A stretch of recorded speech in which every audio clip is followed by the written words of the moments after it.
যে আজ শিমুলিয়া ঘাটের যে টেন্ডার, এই টেন্ডার আজকে অনুষ্ঠিত হয়েছে খুবই সুন্দর এবং শান্তিপূর্ণ পরিবেশে। আল্লাহ পাকের অশেষ রহমতে আজকের এই টেন্ডার সম্পূর্ণ হয়েছে। এজন্য আমরা সর্বপ্রথম আল্লাহ পাকের শুকরিয়া আদায় করি, আলহামদুলিল্লাহ। আপনারা জানেন লৌহজং টঙ্গিবাড়ির এই মুন্সিগঞ্জ 2 আসনের মাননীয় এমপি মহোদয় অক্লান্ত পরিশ্রম করে সকলের প্রতি নির্দেশনা দিয়েছেন যেন শান্তিপূর্ণভাবে এই শিমুলিয়া ঘাটের টেন্ডারটি অনুষ্ঠিত হয়।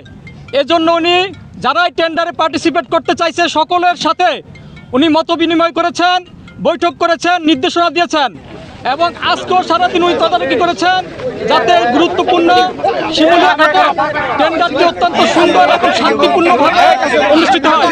এবং আল্লাহর রহমতে ওনার নির্দেশনায় আমরা জাতীয়তাবাদী দলের সকল নেতাকর্মী আজকে সকাল থেকে এখানে অবস্থান নিয়ে টেন্ডারটি শান্তিপূর্ণ করেছি এবং সুন্দরভাবে সম্পূর্ণ হয়েছে ইনশাল্লাহ। এজন্য আমাদের মাননীয় এমপি মহোদয়কে, জননেতা অ্যাডভোকেট আব্দুল সালাম আজাদ ভাইকে, কুমারবুক ইউনিয়ন বিএনপি সহ লৌহজং থানা বিএনপি অঙ্গ সংগঠনের পক্ষ থেকে তাকে আন্তরিক কৃতজ্ঞতা প্রকাশ করি, ধন্যবাদ জানাই এবং শুভেচ্ছা অভিনন্দন জানাই। প্রিয় ভাইয়েরা আমার, যেহেতু টেন্ডারটি সুন্দরভাবে শান্তিপূর্ণভাবে সমাপ্ত হয়েছে, আমরা সকলে সুশৃঙ্খলভাবে, শান্তভাবে এবং শান্তিপূর্ণভাবে অবস্থান নিব। কেউ কোনো উস্কানিমূলক কথাবার্তা, কেউ কোনো বিশৃঙ্খলা সৃষ্টি করব না। কারণ আমরা জানি যারা টেন্ডারে অংশগ্রহণ করেছে তারা সকলে আমাদের কুমারবুকের ভাই, লৌহজংয়ের ভাই, তারা সকলে আমাদের আপনজন। তো সেই হিসাবে যারা টেন্ডারে অংশগ্রহণ করেছেন তাদেরকেও ধন্যবাদ জানাই, যারা টেন্ডার পেয়েছেন তাদেরকেও আন্তরিক মোবারকবাদ এবং শুভেচ্ছা অভিনন্দন জানাই। আর যারা টেন্ডারে অংশগ্রহণ করে ব্যর্থ হয়েছেন তাদের প্রতি আমাদের শুভকামনা রইল এবং তাদের প্রতি আমাদের সকল ধরনের সুযোগ সুবিধা এবং তাদের প্রতি সকল ধরনের সহানুভূতি সহযোগিতা থাকবে ইনশাল্লাহ।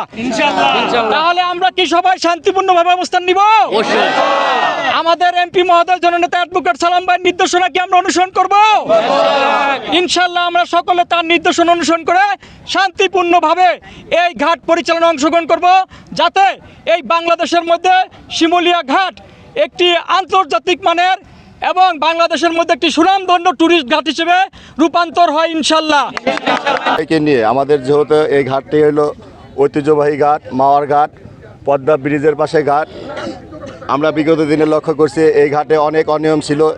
আমরা ইনশাল্লাহ এই অনিয়ম ভেঙে এখানে আরও মাদকের ছিল মাদকমুক্ত ঘাট করব, সন্ত্রাস মুক্ত ঘাট করব। ইনশাল্লাহ আমরা সৌন্দর্য বাড়াবো যাতে দূর দূরান্ত থেকে মানুষ এসে এখানে উপভোগ করতে পারে, ছেলেপেলে নিয়ে সুন্দরভাবে এখানে ট্যুরিস্ট ভ্রমণ করতে পারে। ওই ব্যবস্থাই আমরা করব। আপনাদেরকে সবাইকে বলবো আপনারা এই শিমুলিয়া ঘাটে আসবেন। এখানে কোনো সন্ত্রাস থাকবে না, চাঁদাবাজি থাকবে না, কোনো দুর্নীতি থাকবে না, সুন্দর পরিবেশ থাকবে।